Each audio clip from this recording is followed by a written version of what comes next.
我が輩は猫である。羊が1匹。今回は、このパソコンを修理するよ。前にも、同じようなパソコンを改造してなかった？あのパソコンは、2008年製で、今回のは2010年製だから、このパソコンの方が新しいんだよ。このパソコンは、ブックオフで800円で買ったんだよ。ブックオフ？ハードオフじゃないの？ブックオフにも、ジャンクパソコンを扱う店舗があるんだよ。店頭で動作確認したときは、電源は入って、画面には何も表示されなかったんだけど、多分メモリがついてないだけだろうと思って買ってきたんだよ。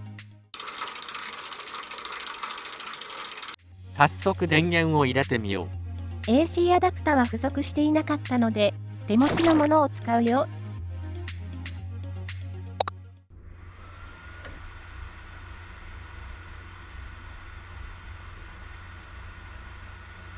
ランプが点滅するだけで画面は真っ暗だね。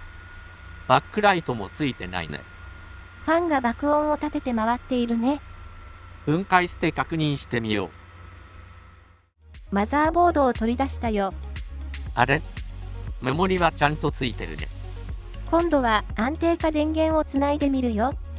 19V、4.22A に設定するよ。給電を開始するよ。待機電流が流れ始めたね。電源を入れるよ。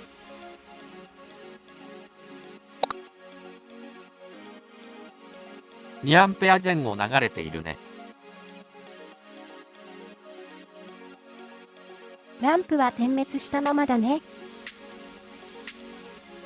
ファンとヒートシンクを外してみるよ。CPU の隣に GPU が乗っているね。GPU のハンダクラックが原因かもしれないから、GPU をリフローしてみるよ。GPU の上に貼ってあるテープを剥がすよ。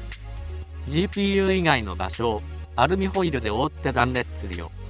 アルミホイルをカプトンテープで固定するよ。GPU の周りにフラックスを塗るよ。ヒートガンで加熱するよ。温度は250度に設定しているよ。